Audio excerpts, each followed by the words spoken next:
In part 1, I'm gonna say without a doubt I stood by most of what I said except for the blood typing thing, but I figured since I'm feeding off of K-pop for that AdSense money, I'll just do a part 2. Last video I said a lot of K-pop is similar to, if not a spitting image of Western pop music, and that the genre also has fairly uncreative songs. I guess supposedly that translated into me saying that K-pop copies Western pop music and that all K-pop is uncreative, which I'm not arguing for. A lot of these K-pop fans, not just the sasungs, but even the overly devoted stans, consider Korean pop music to be tremendously better than Western pop music. This is especially common with non-Koreans who listen to K-pop. They consider artists like Justin Bieber, One Direction, or Taylor Swift to be trashy mainstream pop music, but then you switch it to Korean pop music, and even though the types of music are very similar, it's as if K-pop is on a different level. Now, this isn't something I can cite or quote factual articles on. This is all from experience having friends who listen to K-pop and disregard its similarities with other pop music. Obviously, one doesn't necessarily copy the other, but point blank, they're practically similar in the style of music. Unless, of course, you have a K-pop group that's with a company that wants to appeal to the Western audience. That's when you see them literally replicating a lot of the styles of music that was derived in the US. The first and arguably the biggest company that does this is SM Entertainment. The company was founded in 1989, and then a few years later, you had a bunch of artists that took inspiration from American rap, rock and roll, EDM, and techno that came about in the US in the 50s. So it's not far from the truth to say that K-pop is very similar to pop music, and there's nothing wrong with that. It's just that I don't get why K-pop to a lot of these stans is considered overwhelmingly better than Western pop music. Now, my first video was more based on sasungs and partially stans, but this video is going to be more catered towards K-pop stans in general, since of course stans are considered overly obsessive fans. Another one of the major things I don't understand with a lot of these stans is that there's this thing against new fans. Of course, when you have a new student in school, they're not going to know everything about that school and the norms, but it's as if new stans are annoying because they're new to K-pop and they only joined because of things like the BBMAs or because it's becoming really popular and mainstream, which is kind of ironic, and I've mentioned this before, but K-pop's audience grew massively back in 2012 and 2013 when Psy came out with Gangnam Style, and a lot of people globally were talking about that one viral K-pop song. So joining because of Gangnam Style versus joining because of the BBMAs or because K-pop is popular now, like what's the difference? In the end, it's really just music. It's not about the artists or anything beyond that. I didn't mention this in the last video thinking that this was stating the obvious, but I'll mention it now. The single most annoying thing that a stan does is flood the comments hyping about their favorite idol in a video that has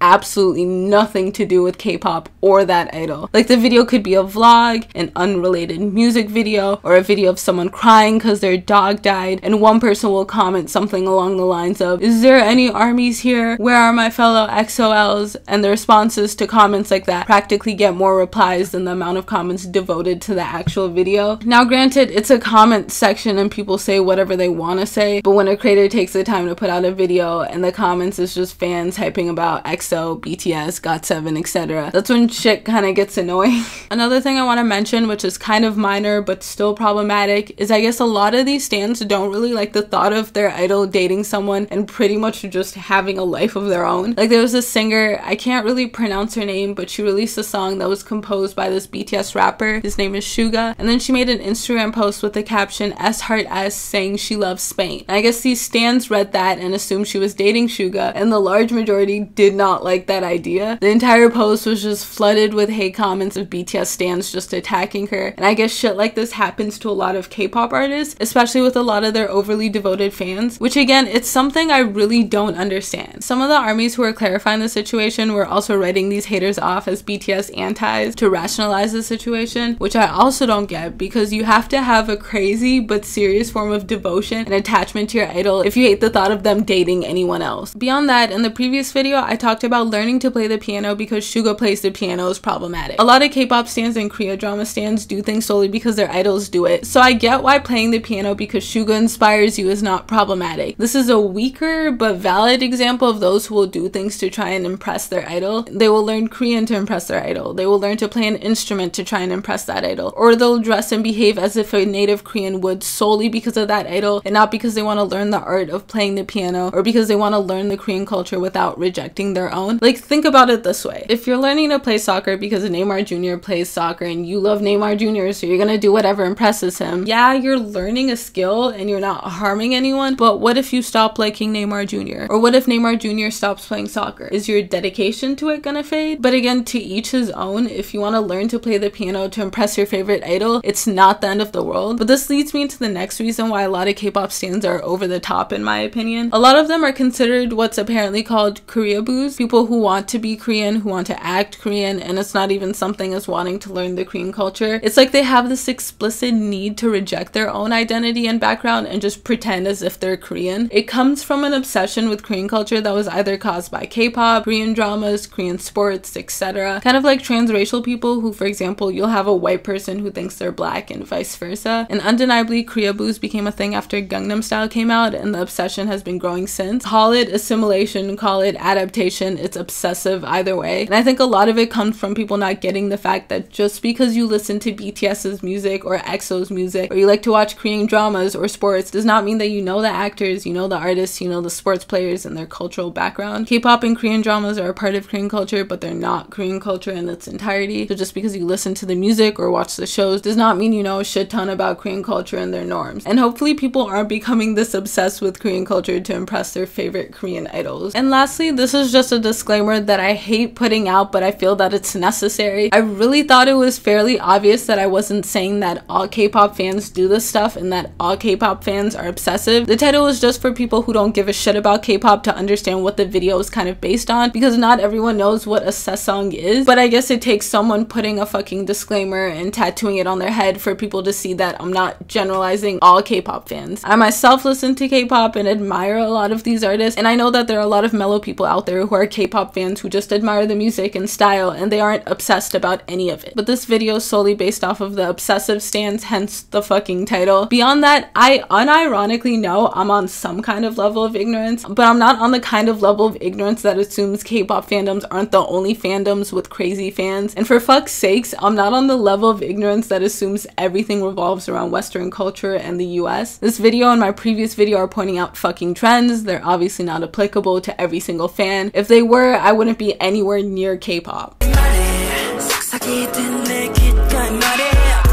Don't be like a